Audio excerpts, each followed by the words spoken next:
mais antigas, esse verso 1, ele vai mais além. Porque nas traduções mais antigas, ou em alguns escritos mais antigos, trazendo uma tradução mais fiel, fica traduzido assim: o Senhor é o meu pastor, e a sua presença não me faltará. Então o salmista Davi, ele não está apenas dizendo acerca de um Deus que supre as necessidades, como nós entendemos, e não está errado. Mas Davi, ele está falando da necessidade dele em ter continuamente a presença de Deus. Eu posso dizer, sem medo de errar, que o verso 1, ele é o centro desse texto dos Salmos 23. Até porque a pessoa pode até não saber todo o texto, todos os 6 versos de cabeça, mas pelo menos o verso 1 ela vai saber. Pelo menos o verso 1 ela vai citar ou recitar.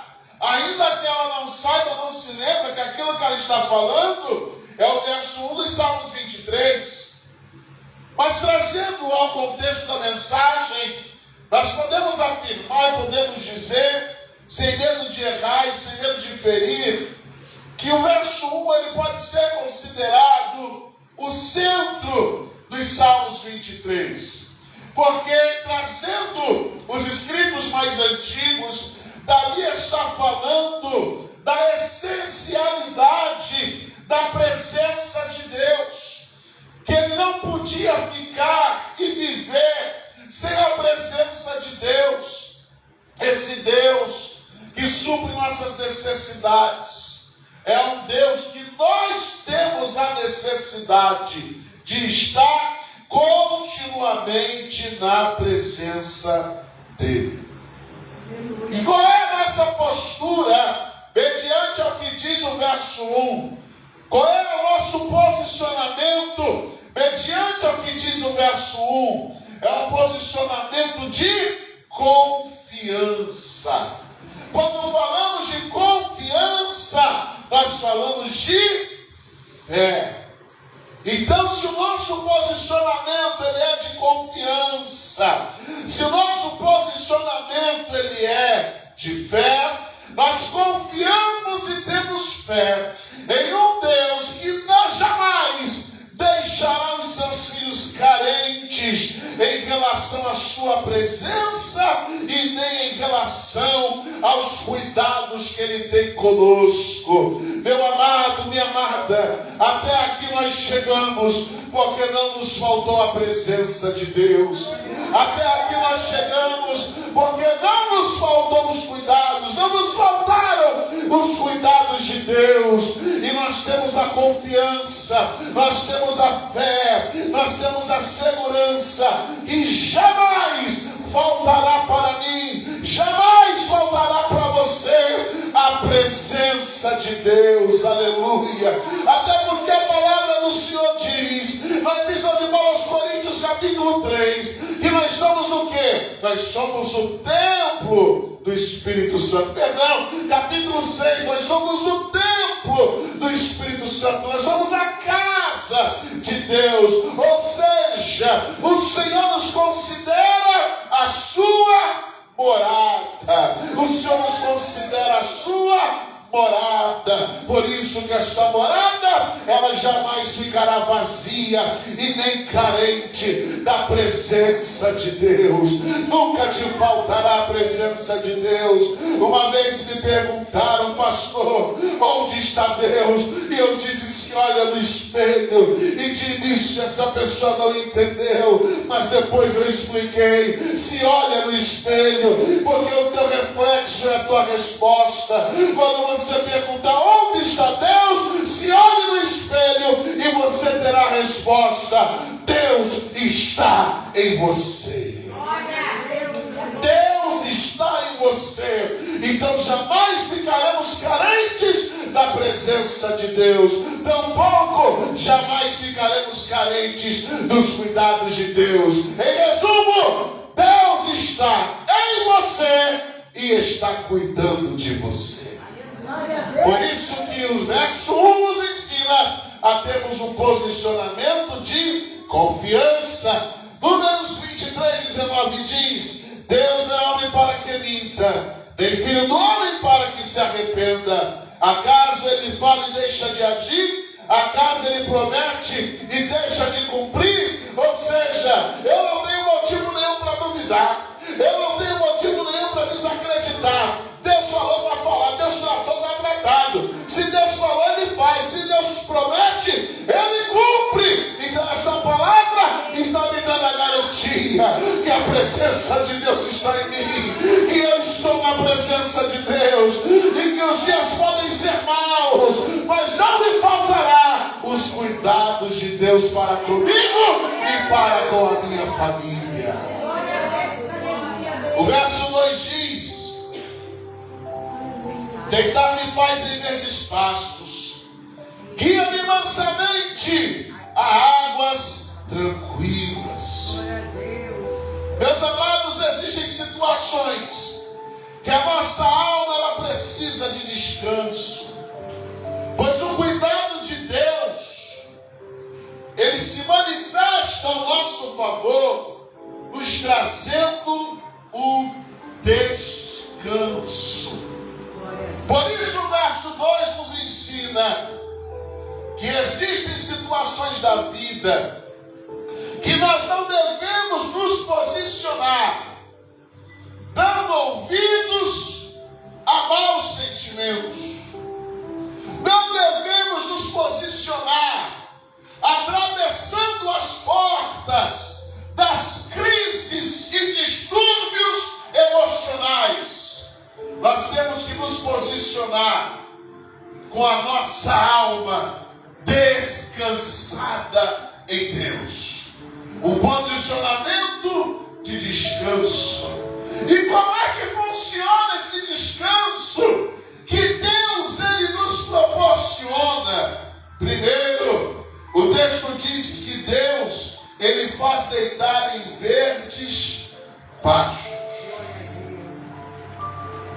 Segundo, o texto diz que ele nos guia a águas tranquilas. Davi, ele também era pastor de ovelhas. Ele usa a analogia do cuidado do pastor com as ovelhas ao escrever o texto dos Salmos 23. O que é deitar em verdes pastos? O pasto verde é o alimento da ovelha. Então a ovelha ela se debruça naqueles pastos verdejantes e se alimenta. As águas tranquilas, meus amados, é onde a ovelha mata a sua sede, é onde a ovelha se refresca. Então quando Deus está cuidando de cada um de nós, é Deus alimentando, matando a fome da nossa alma, é Deus nos dando a água, matando a sede da nossa alma, e ainda mais, Ele nos conduzindo em seus braços e nos dizendo: não se preocupe. Aleluia, glória a Deus. Então nosso posicionamento, de acordo com o verso 2, é um posicionamento de descanso. Pois em Deus você encontra paz. Em Deus a tua alma encontra paz. Em Deus a tua alma é alimentada. Em Deus a tua alma ela encontra o descanso que ela precisa. Meus amados, o pau pode estar quebrando ao teu redor, mas Deus está cuidando de você. A situação pode estar tensa ao teu redor, mas Deus está cuidando de você. Pessoas se ferem ao teu redor, mas Deus está cuidando de você. Pessoas se degladiam ao seu redor, mas Deus está cuidando de você. Pois é Ele que proporciona o descanso que a tua alma precisa. 1 capítulo 5, verso 7. Lancem sobre ele toda a sua ansiedade, porque ele tem cuidado de vós. Pega todos os maus sentimentos que quer te dominar, joga tudo na mão de Deus. Se a ansiedade quer te dominar, joga na mão de Deus. Crises emocionais, distúrbios emocionais querem te dominar, joga tudo na mão de Deus. Pois enquanto você joga todas essas tranqueiras emocionais na mão de Deus, Deus ele te responde dando descanso e refrigério. Aleluia. Deus ele te responde dando descanso que a sua alma precisa, dando a paz que a sua alma precisa. Jesus ele disse em João 14, versículo 27: deixo-vos a paz, a minha paz vos dou. Não vou lá dou como o mundo dá. Dando-se tudo o vosso coração, nem se atemorize. Porque Jesus ele fez questão de falar que ele não dá a paz como o mundo dá. Porque o mundo, para promover a paz que eles dizem promover, primeiro tem que promover uma guerra. Primeiro tem que ter guerra, para depois ter paz. Com Jesus é diferente. A paz de Jesus já começa acabando com a guerra. Já começa acabando com a luta. Já começa acabando com a dissensão. Por isso que a paz de Jesus é diferente da paz que o mundo prega. É diferente da paz que o mundo promove. Porque o mundo precisa primeiro do conflito para depois ter a paz. Jesus não. Ele acaba com o conflito e só reina a paz. Aleluia. Aleluia. Glória a Deus. E pode ter certeza que através do poder da palavra, a paz de Jesus está entrando em você. A paz de Jesus está entrando, está penetrando e está tomando você. O verso 3 diz: refrigera a minha alma, guia-me pelas veredas da justiça, por amor do seu nome. Aqui já é um posicionamento de consolo. É quando nos posicionamos para receber de Deus o consolo que nós precisamos. E o consolo que vem de Deus é consequência. Sabe de quê? Da nossa submissão a Ele. Da nossa dependência dEle. Porque através do seu Espírito Ele age, refrigerando a nossa alma, tirando os maus sentimentos e nos guiando por um caminho de justiça. Ou seja, tudo aquilo que traz um calor estranho, a raiva, a ira, qualquer outro tipo de mau sentimento que aquece de maneira negativa a alma, o que o Senhor faz? Vai tirando um por um. Vai tirando um por um. Ao modo que ele vai tirando, ele vai trazendo o quê? Refrigério. Ele refrigera. Ele traz o refrescor para a sua alma. Glória a Deus. Ô, meu irmão. Quem já teve maus sentimentos e foi liberto por Deus sabe o que eu estou falando. Quando você está tomado pela raiva, está tomado pela ira, está tomado pelo ódio. E são sentimentos que querem te levar a cometer algum tipo de besteira. Mas aí o Espírito Santo vem, vai tirando a raiva, vai tirando a ira, vai tirando o ódio. Sabe quando está aquele calorão e você chega em casa e a primeira coisa que você quer é tomar aquela ducha fria, gelada, para quebrar aquele calor, naquele sol de 40 graus. E quando você sente aquela água fria, gelada, batendo no seu corpo, você começa a sentir o estado de relaxamento, aquele relaxamento bom. Aquele relaxamento bom que você respira fundo, que você abaixa a sua cabeça enquanto toda aquela água está caindo sobre o seu corpo. E todo aquele calor é dissipado. Toda aquela agonia por causa do calor é dissipada e você sente o seu corpo descansado, relaxado.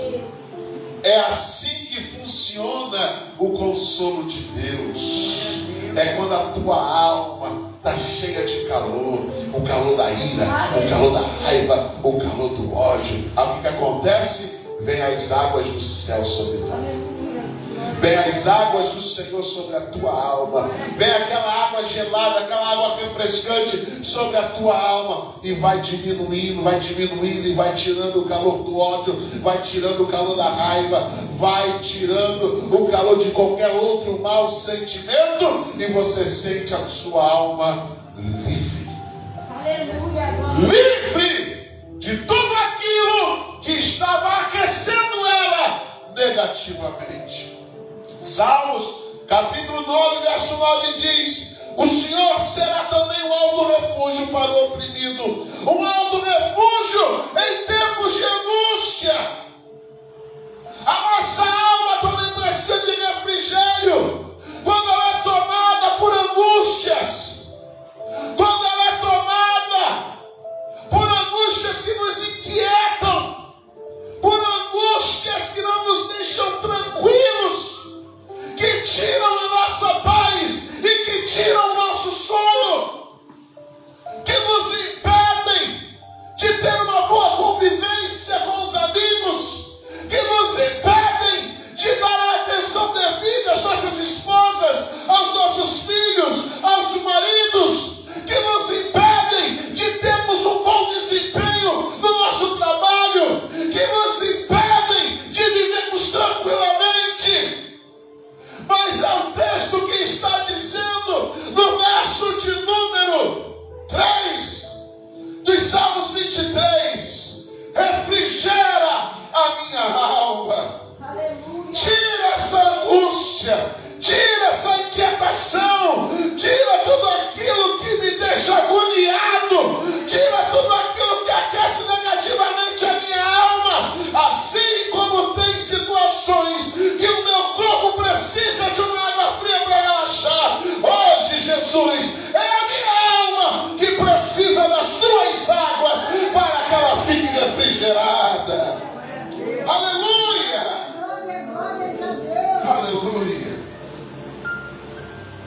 Quando a alma ela está negativamente aquecida, ela sente esse calor dos maus sentimentos, o que nós somos levados a fazer? A trafegar pelo caminho. Qual o caminho? Da injustiça.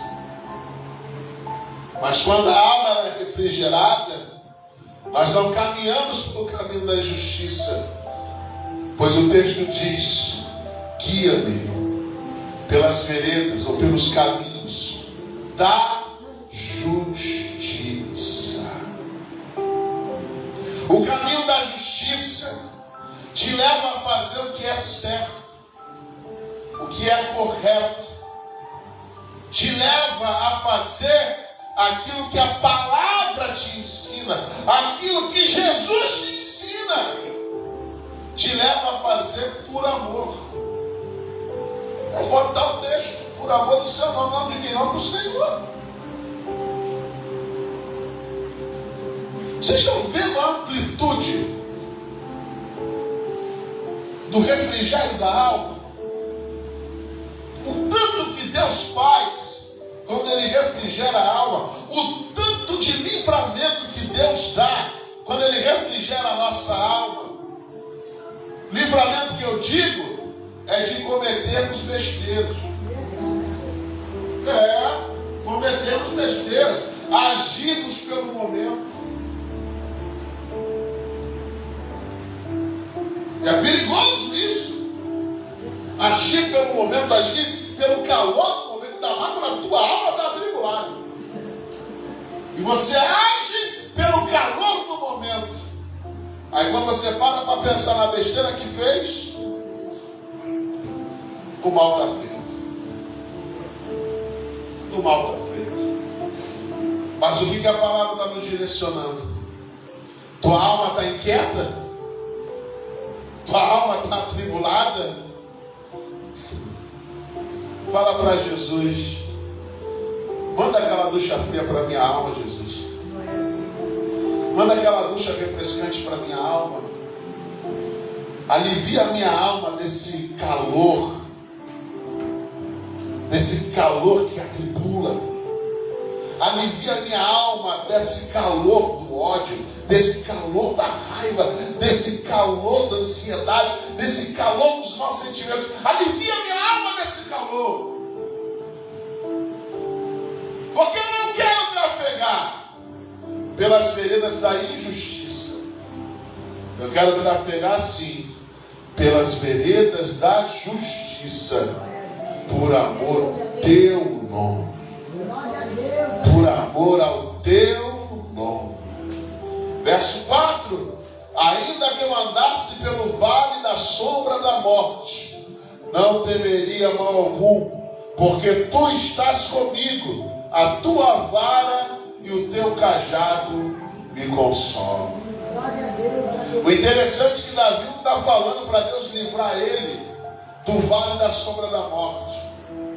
Ele está falando que ainda que ele tivesse que andar pelo vale da sombra da morte, ele não temeria mal algum.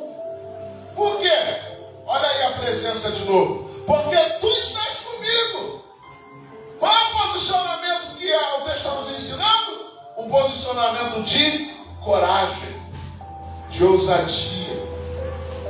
É aquela coragem que não te permite duvidar do poder de Deus, não te permite duvidar dos cuidados de Deus, não te permite duvidar de nada que foi falado antes. Lembra no início que falamos sobre o posicionamento de confiança? Pois é, o posicionamento de coragem não te permite duvidar de ter ou não confiança em Deus. Lembra que falamos de posicionamento de descanso? O posicionamento de coragem não te permite duvidar que em Deus você encontra descanso. Lembra que falamos de posicionamento de consolo? O posicionamento de coragem não te permite duvidar que Deus é aquele que traz o consolo para a tua alma.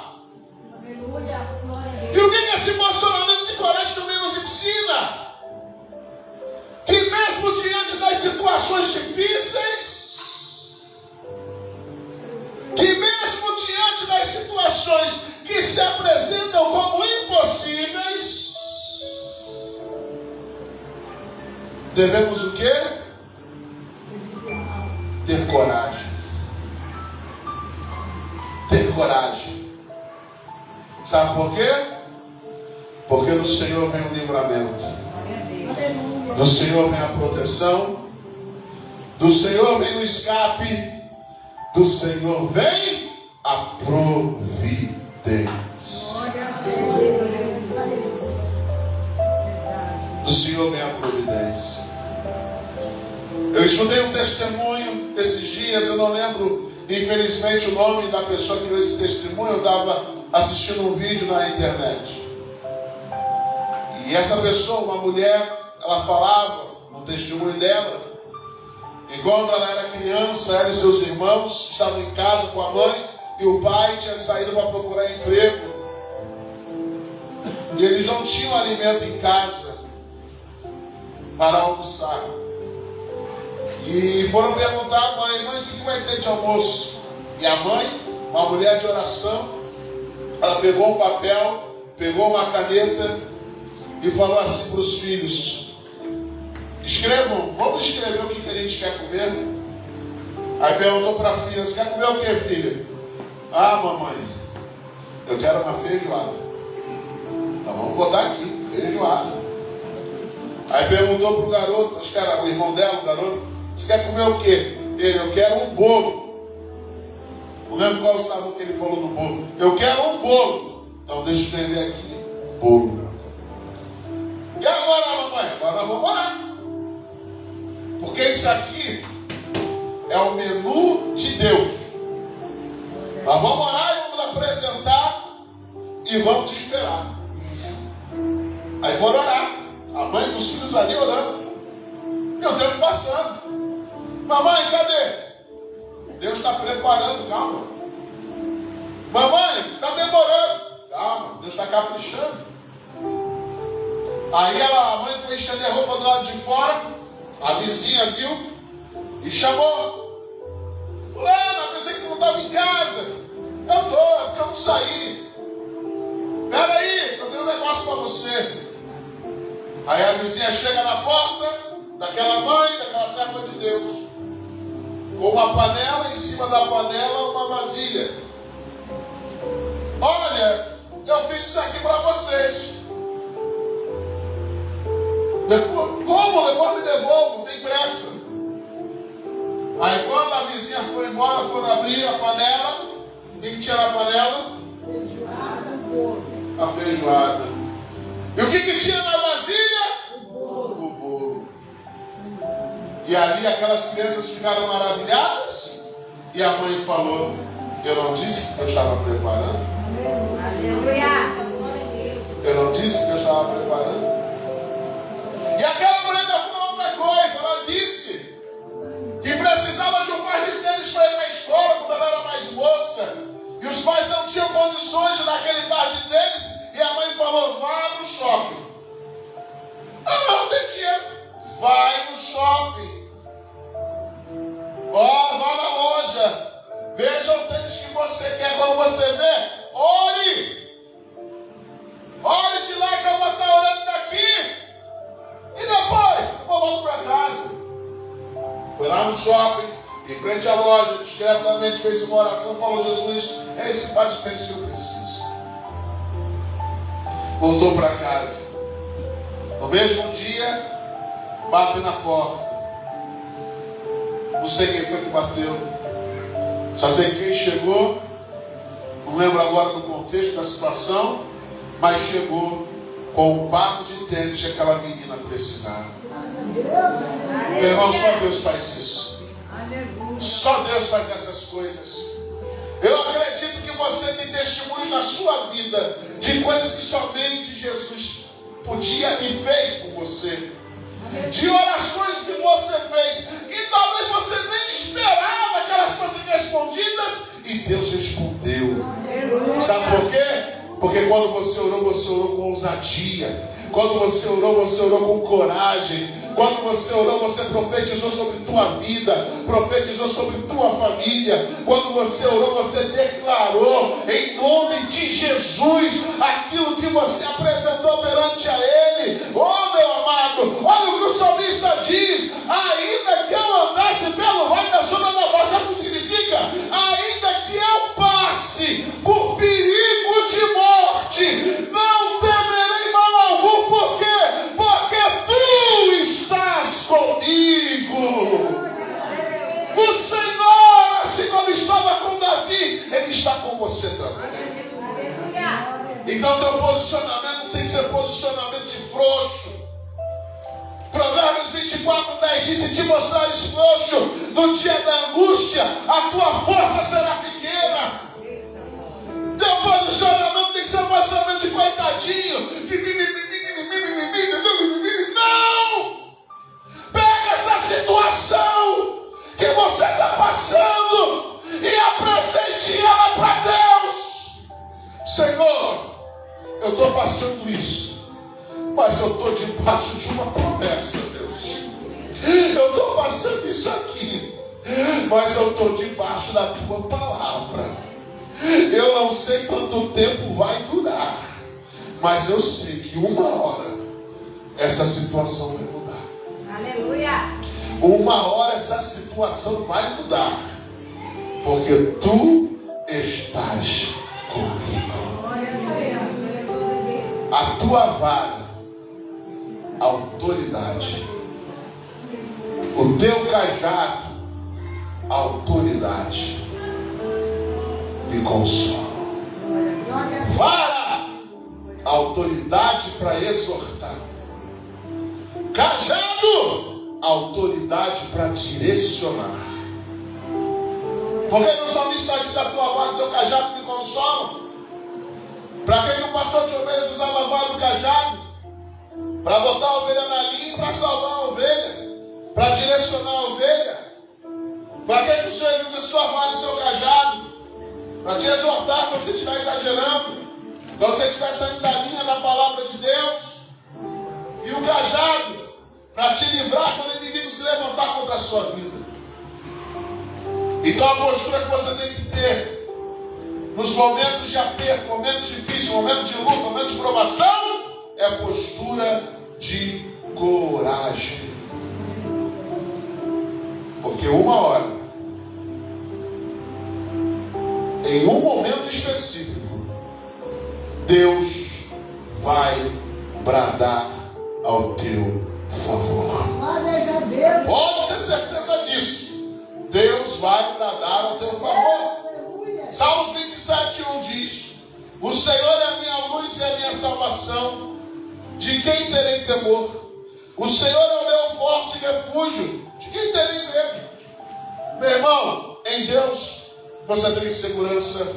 Em Deus você não tem outro motivo a não ser ter coragem e ousadia para a glória dele. Verso 5 diz: preparas uma mesa perante mim, na presença dos meus inimigos. Unges a minha cabeça com óleo, meu cálice transborda. Qual é o posicionamento aqui? Posicionamento de honra. Porque Deus nos honra. Deus nos honra provendo fartura, provendo alegria. Deus nos honra quando a situação apresenta exatamente o contrário. Está tudo ruim, Deus nos honra com tudo bom. Todo mundo abandonou, Deus nos honra dizendo: eu estou com você. Tudo está triste, Deus nos honra trazendo alegria. Tudo é um desânimo, Deus nos honra trazendo ânimo. Tudo está fraco, Deus nos honra trazendo força. Glória a Deus. Aleluia. Glória a Deus. Está tudo perdido, Deus nos honra dizendo: a última palavra é minha. É assim que Deus nos honra. Mas Deus não nos honra para nós tripudiarmos dos outros. Porque a honra de Deus não inclui palco nem plateia. Não. Palco para você, plateia para os seus afetos. Não. A honra de Deus não é para isso. A honra de Deus não é para inflar teu ego. A honra de Deus não é para te colocar salto alto. A honra de Deus não é para causar inveja nos outros. Não, Deus não está nesse negócio. Não. Cuidado com a vara e o cajado, hein? E se você estiver pensando dessa maneira, a vara de Deus vai cantar no teu ombro. Você aprendeu a pensar certo. A honra de Deus não trafega por esse caminho. A honra de Deus trafega assim. Por um caminho totalmente diferente. Quando você menos espera, Deus ele te abençoa. Quando você menos espera, Deus ele vem com providência. Quando você menos espera, Deus ele te dá a vitória. Mas não para tripudiar dos outros, não para causar inveja dos outros. O que Jesus nos ensinou?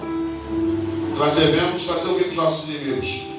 Amar os nossos inimigos e orar por aqueles que nos perseguem. É esse posicionamento que nós devemos ter. Amar o inimigo, não criar maus sentimentos acerca daqueles que agem como seus inimigos. Orar por aqueles que te perseguem. Ora entregando na mão de Deus. O que eles precisam receber é Deus que vai dar, não é você. E Deus também não precisa da tua opinião, não, tá? Aperta Deus. Atropela Deus. Mata Deus. Imagina se Deus desse ouvido a isso, Deus ia falar assim para você: eu pedi sua opinião? Eu te pedi a tua opinião? Eu não dependo da tua opinião.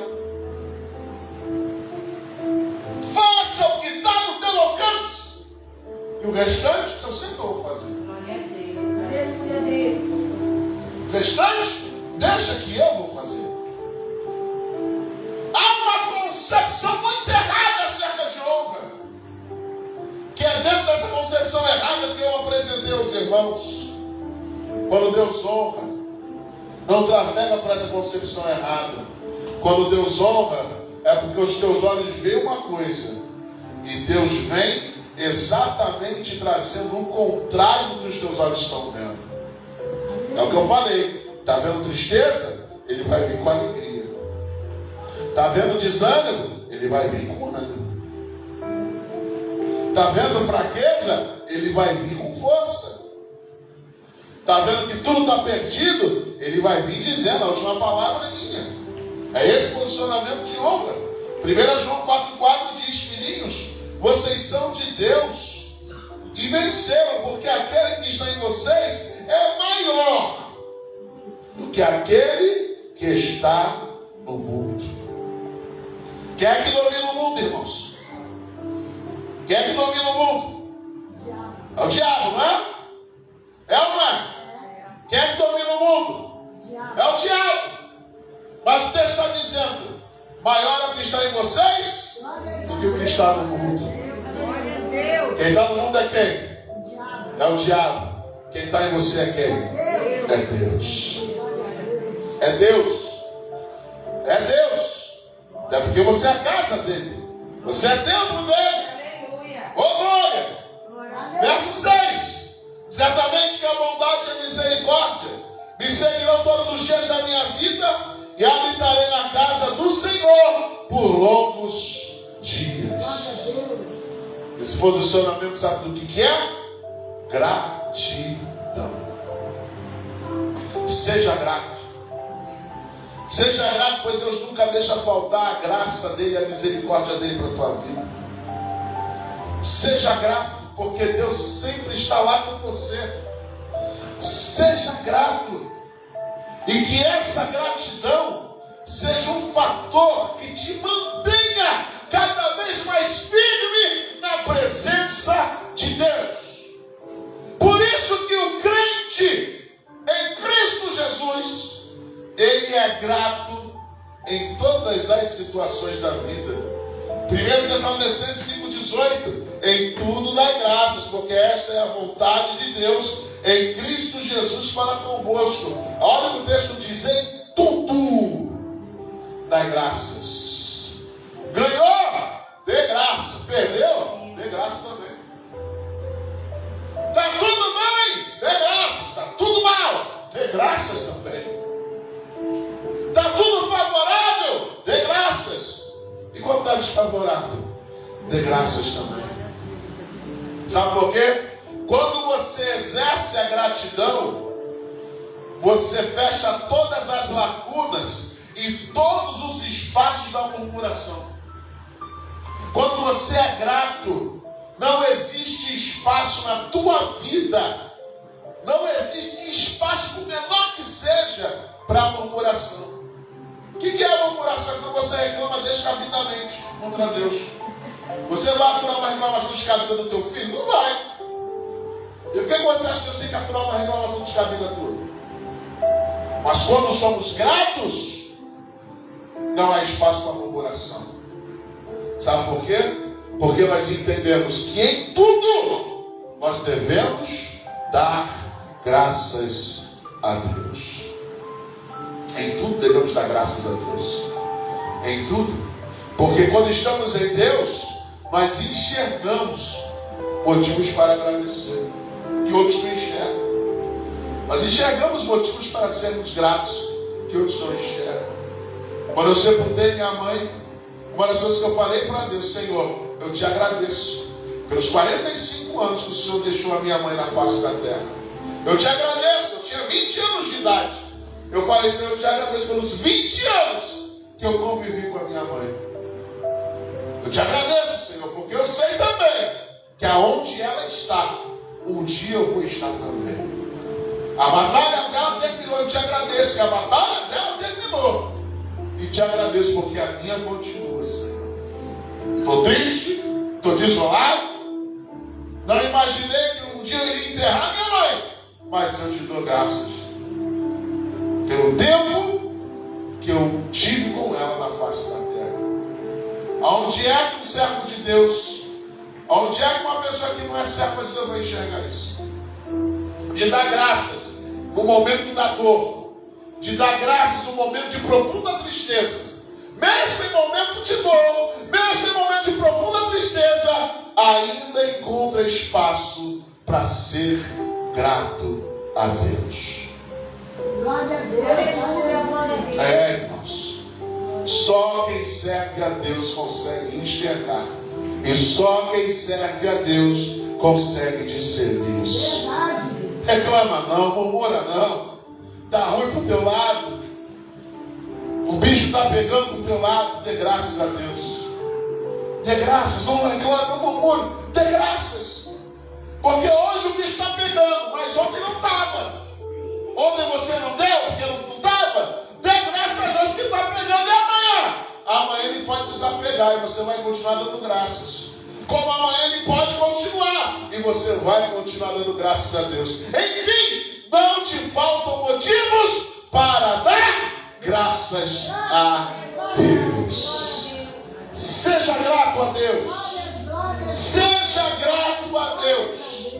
Que possamos aprender com as lições desse texto em Salmos 23. E assim, meus amados irmãos, nos posicionarmos perante Deus nas diversas situações da vida. Amém, meus irmãos? Amém. Eu vou recitar uma frase e você completa. Eu vou falar a Deus seja A e você vai falar glória.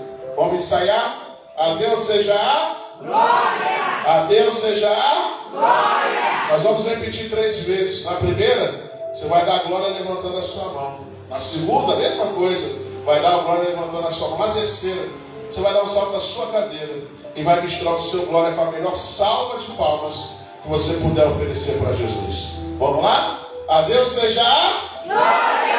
A Deus seja a glória. A Deus seja a glória. Aleluia. Louvado seja Deus. Receba essa palavra em nome de Jesus. Amém? Fala, seja grato. Fala, não murmure. Fala, se murmurar, fala de Deus vai cantar no teu nome. E vai mesmo. E vai mesmo. Mas Deus corrige aquele ele. Então tá certo. Quando Deus corrige, é a demonstração de amor dele por nós. Irmãos, já estamos no final do nosso culto. Lembrando aos irmãos que sábado, 9 da manhã, irmã Lili? 9 da manhã vai ter o bazar das irmãs que estão envolvidas. Estejam apóstolos aí para sábado, 9 horas da manhã e domingo, 9 da manhã vamos ter escola bíblica dominical. Na sequência teremos nosso culto relâmpago ao ar livre. E à noite, às 19 horas, teremos o nosso culto. Os irmãos que se inscreveram para o encontro de casais